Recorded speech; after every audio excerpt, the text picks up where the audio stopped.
Welcome, Mr. Gary Bartz, to Heidelberg and Enjoy Jazz. We're glad to have you here. I'm happy to be here. You will be playing with Adrian Young tonight, or in his setting. The Jazz is Dead. Right. Well, I'll be playing with my band, but yeah, we're on I guess he's presenting this. So tell me, you've been on the scene for a long time. You have met all the greats and played with them.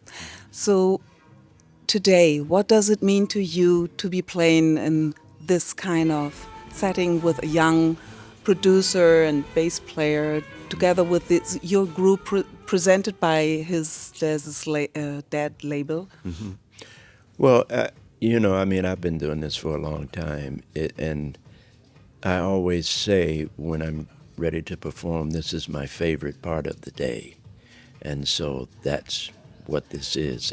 But that's a constant, no matter what day it is or what the setting is. This is my favorite part of the day.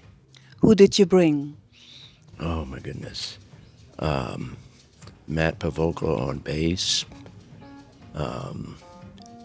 Eli Howell on drums.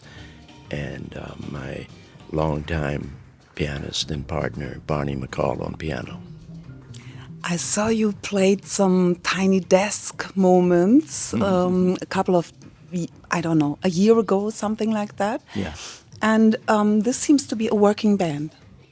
Well, I've had a working band since I was a teenager because I feel that if you're a composing musician, you have to have a band in order for you to be able to do that, because if you're using different people each time and you're trying to compose, which is what I'm always trying to do. I'm not trying to improvise. Improvise means you're making up stuff. I'm not making up. I studied to do this, I was a composition major at school.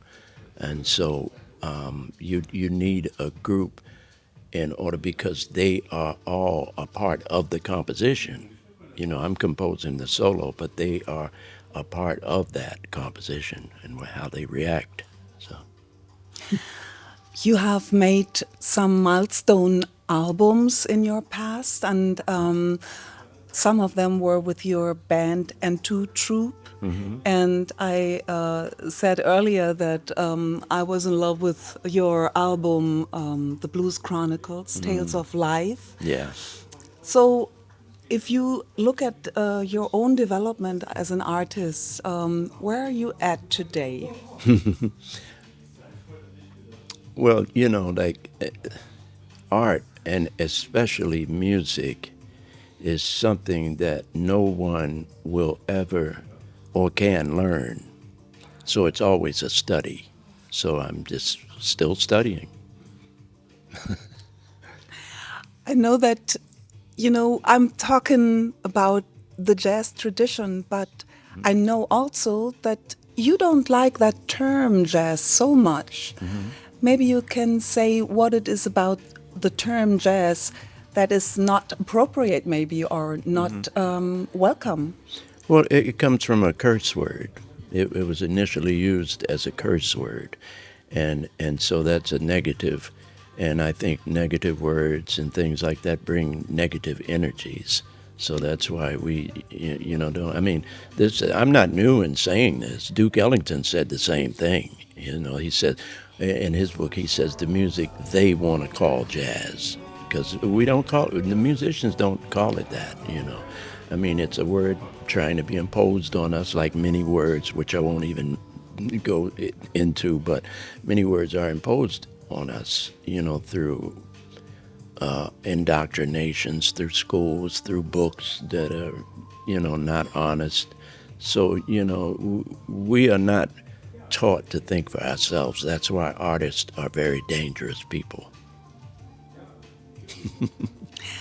Coming to that point, like artists, who express themselves as individuals in the world and reflecting the world also.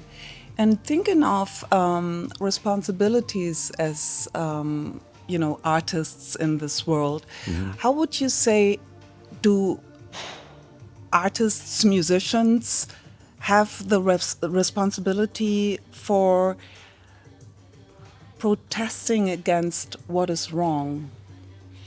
Well, I mean, I think above all, artists are trying to be honest and to show honesty. And so if you see something that's dishonest, then there's a reaction, because you can see many people don't see dishonesty, because they don't see anything. They just see what they're taught to see, But artists are looking for something, and that comes from nature. That's nature, So that's you'll see most artists are, no matter what they do, are in tune with nature.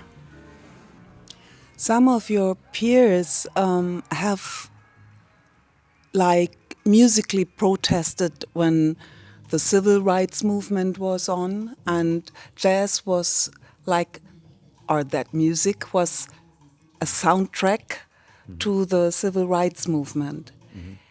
Today, there seems to be a rollback of all the old depression and stuff that's really unhealthy. Mm-hmm. What about the protest in the music? Well, I mean, like I say, it's music is trying to be honest. So, there was a point in my life where I felt that the world didn't need another musician because, we had enough. And so I was going to do something else. And, like join the Black Panthers or something like that, or a political group.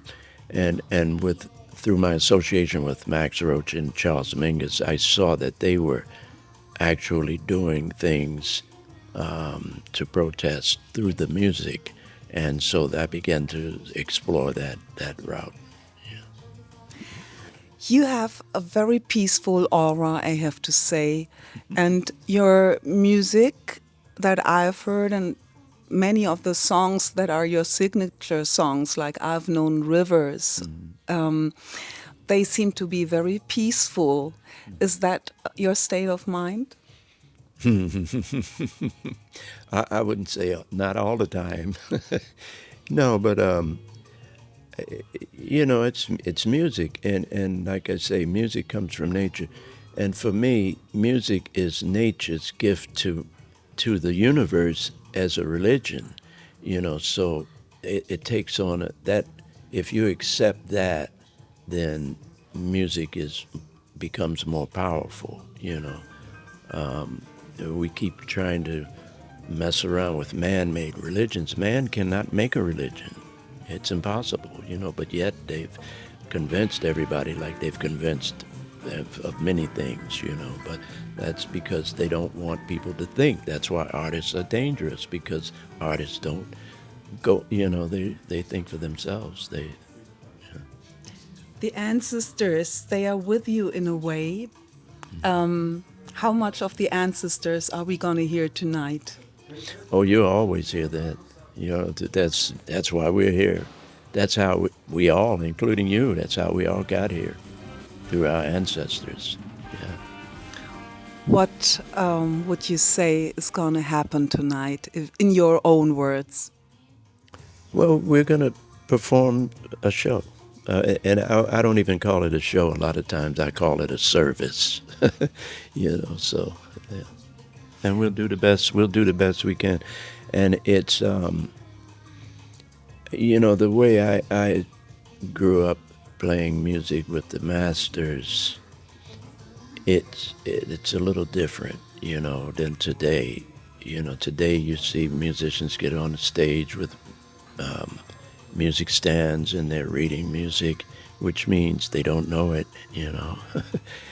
Like I say, I don't want to go to the theater and see the actors reading from the script,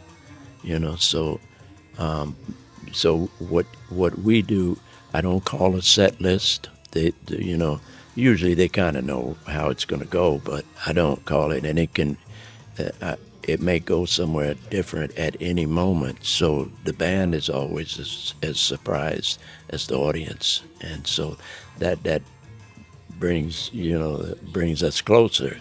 So yeah. Thank you very much, Gary Bartz. Thank you.